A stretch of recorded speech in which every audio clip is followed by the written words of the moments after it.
Hello student, मैं परमानंद पटेल स्वागत करता हूं आपका YouTube channel PN Patel classes पर। आज हम देखने वाले हैं प्रश्नावली 2.2। तो आइए देखते हैं। निम्न प्रश्नों को दी गई जानकारी के आधार पर बिना गुणा या योग किए हल कीजिए। यहाँ पर लिखा है बिना गुणा या योग किए। तो बिना गुणा या योग किए हल करने का मतलब, पिछले वीडियो में हम लोग देखे थे कि योग संक्रिया, गुणन संक्रिया जिन जिन नियमों का पालन करता है, जैसे संवरक नियम, क्रम विनिमय नियम, साहचर्य नियम, तो इनके आधार पर जो है इस प्रश्न को हमें हल करना है। जैसे 17 गुणित 23 बराबर दिया है 391। यहाँ पर दो पूर्ण संख्या 17 और 23 का गुणा करने पर 391 आ रहा है। तो इन्हीं दोनों संख्या को यहाँ पर फिर लिखा गया है 23 गुणित 17। क्या किया गया? केवल इसका क्रम बदला गया है। यहाँ पर 17 पहले और 23 बाद में है, यहाँ पर 23 पहले 17 बाद में है, यानी कि केवल संख्या का क्रम बदला गया है। और हमें पता है कि पूर्ण संख्या का गुणनफल जो है या पूर्ण संख्या का गुणा क्रम विनिमय नियम का पालन करता है। इसलिए 17 गुणित 23 करने पर भी आएगा 391 और 23 गुणित 17 करने पर भी मिलेगा 391। तो यहाँ पर हमको मिल जाएगा 391।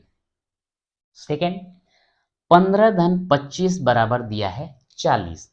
अब यहाँ पर दिया है 25 धन 15 बराबर खाली स्थान। यहाँ पर गुणा में जो है क्रम विनिमय नियम का पालन हो रहा था, इस जगह जो है योग में क्रम विनिमय नियम का पालन होगा। तो यहाँ पर 15 और 25 को जोड़ने पर 40 आ रहा है, तो 25 और 15 को जोड़ने पर भी कितना मिलेगा हमको? 40 मिलेगा।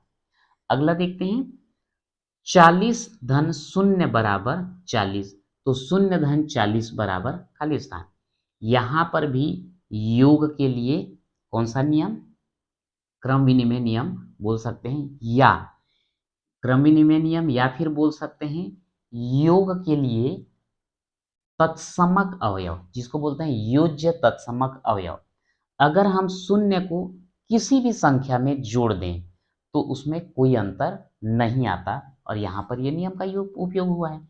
40 धन 0 बराबर 40, तो 0 धन 40 बराबर भी कितना मिलेगा? 40। आप इसको दोनों तरीके से देख सकते हैं, योज्य तत्समक अवयव के आधार पर भी, क्रम विनिमय नियम के आधार पर भी। उसके बाद दिया गया है 39 गुणित 1 बराबर 39। तो 1 गुणित 39 बराबर खाली स्थान। यहाँ भी आप दोनों बोल सकते हैं, या तो क्रम विनिमय नियम, गुणन के लिए क्रम विनिमय नियम, या फिर एक एक ऐसी संख्या होती है जिसको किसी भी संख्या से गुणा कर दिया जाए तो वही संख्या प्राप्त हो जाती है। जैसे 1 का 39 से गुणा किए तो 39 आया, तो यहाँ पर भी तो 1 का गुणा 39 से हो रहा है, तो यहाँ भी हमको क्या मिलने वाला है? 39 मिलेगा। लास्ट देखते हैं, a गुणित b बराबर c, यानी कि यहाँ पर संकेत के रूप में दिया है, बोलना चाहिए a और b का गुणा करने पर c मिलता है। तो b और a का गुणा करने पर भी हमको क्या मिलना चाहिए? c मिलना चाहिए। क्रम विनिमय नियम का पालन होता है। तो यहाँ पर जो है बड़े आसानी से हम कर सकते हैं कि पूर्ण संख्या का योग, पूर्ण संख्या का गुणन जिन जिन नियमों का पालन करता है उसके आधार पर यहाँ पर देखा गया। और गुणन और योग के लिए एक तो दिया उपयोग हुआ यहाँ पर क्रम विनिमय नियम, और एक जो है योज्य तत्समक अवयव, और एक जो है गुणन तत्समक अवयव। अब अगले क्वेश्चन में चलते हैं। निम्नलिखित सवालों को ऐसे क्रम में लिखकर योगफल ज्ञात कीजिए जिससे योग की संक्रिया आसान हो जाए। यहाँ पर हमको 3 संख्या दिया गया है, 23,589 धन 411 धन 1,248। चूंकि यहाँ पर तीनों संख्याओं को आपस में जोड़ना ही है, योग करना है, लेकिन क्रम ऐसा लीजिए कि जोड़ना थोड़ा सा आसान हो जाए। एक एग्जाम्पल लेते हैं छोटा सा। मान लो कहीं पर आपको दिया गया है 9 धन 7 धन 1।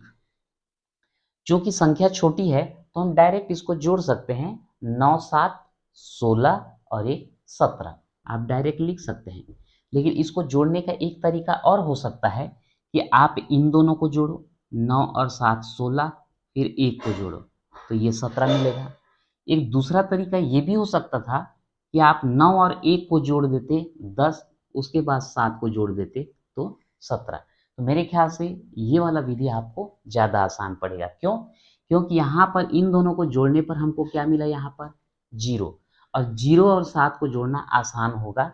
तो ये जो है इसी टाइप का, इसको ऐसे क्रम में ला करके जोड़ना है जिसमें 0 0 की संख्या थोड़ा सा ज़्यादा आए। तो देखते हैं, अगर हम 9 और 1 को जोड़ें तो 10 मिलेगा, 9 और 8 को जोड़ेंगे तो 9 8 17 मिलेगा। मेरे ख्याल से इन दोनों का ही योग ज़्यादा आसान होगा पहले। तो इसको मैं एरो मार्क करके ले लेता हूँ इधर। 23,589 धन 411, इन दोनों को पहले जोड़ेंगे और 1,248 को बाद में। जोड़ने पर क्या मिलेगा, यहाँ पर जोड़ के देखते हैं।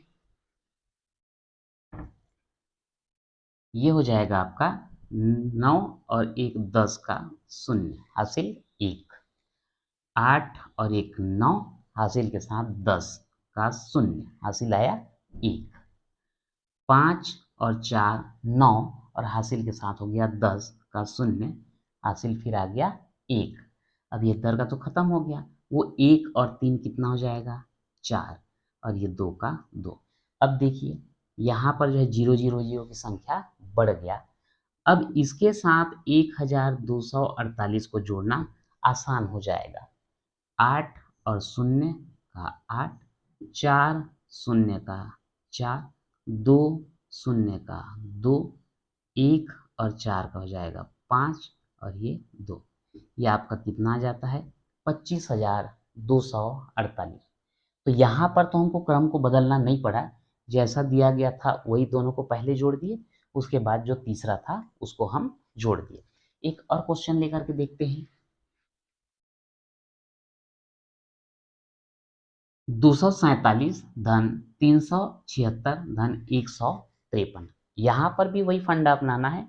किन दो संख्याओं को जोड़ने पर जीरो की संख्या ज्यादा आएगा, देखते हैं।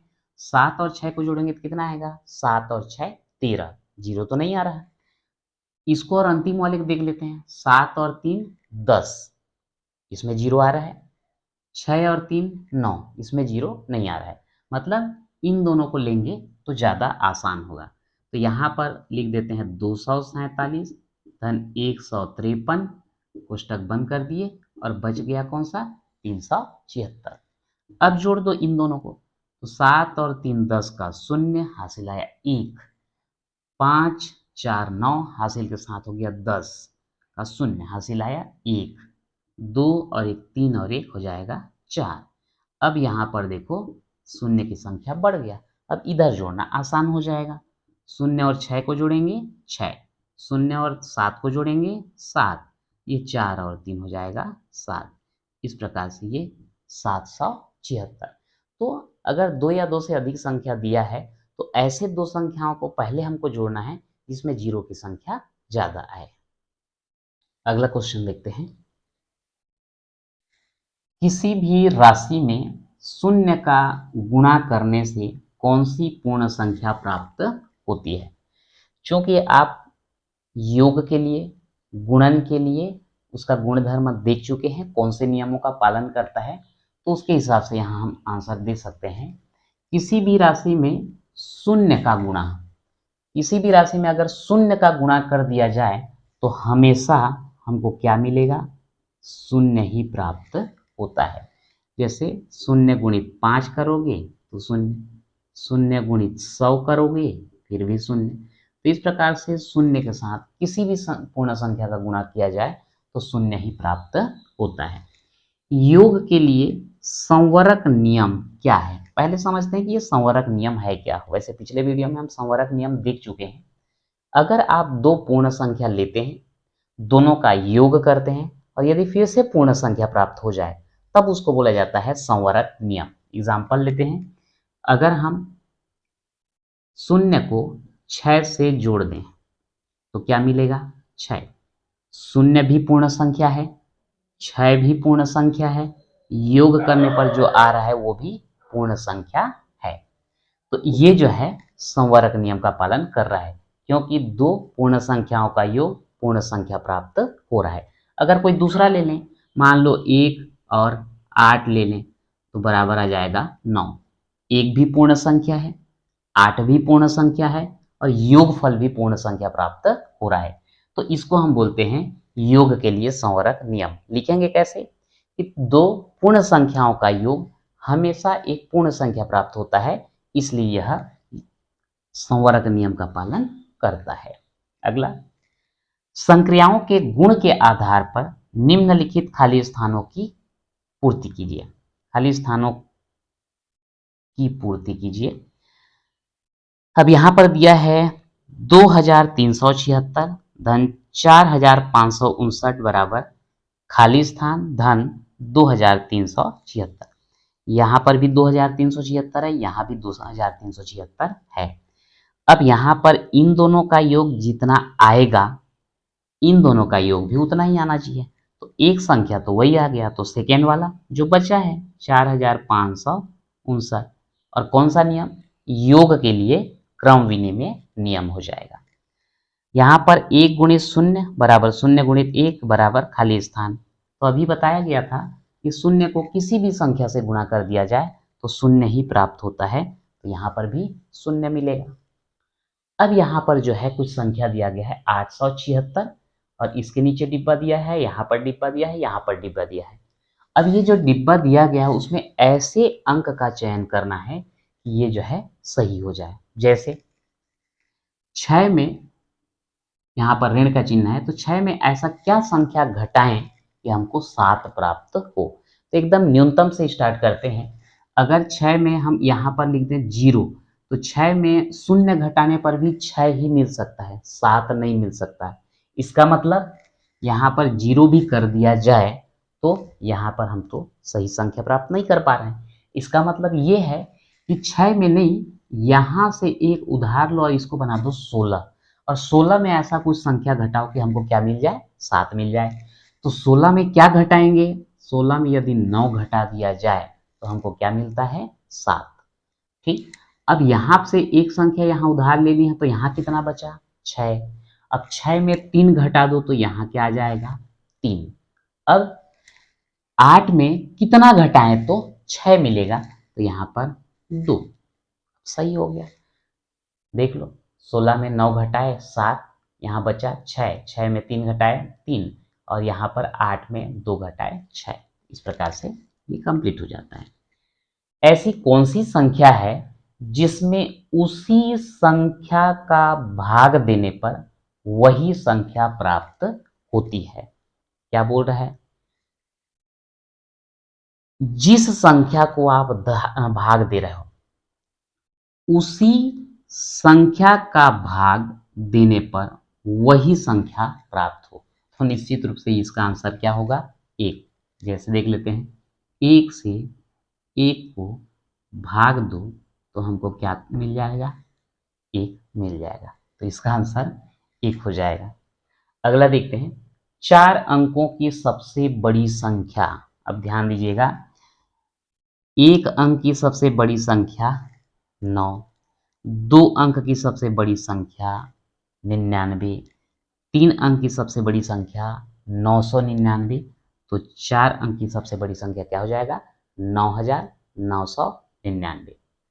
और 1 अंक की सबसे छोटी पूर्ण संख्या, तो 1 अंक की सबसे छोटी पूर्ण संख्या होती क्या है, 1 का गुणनफल। तो इन दोनों का आप गुणा कर दीजिए तो कितना आएगा, 9999। एक निया करेंगे सब, ये इतना ही आ जाएगा।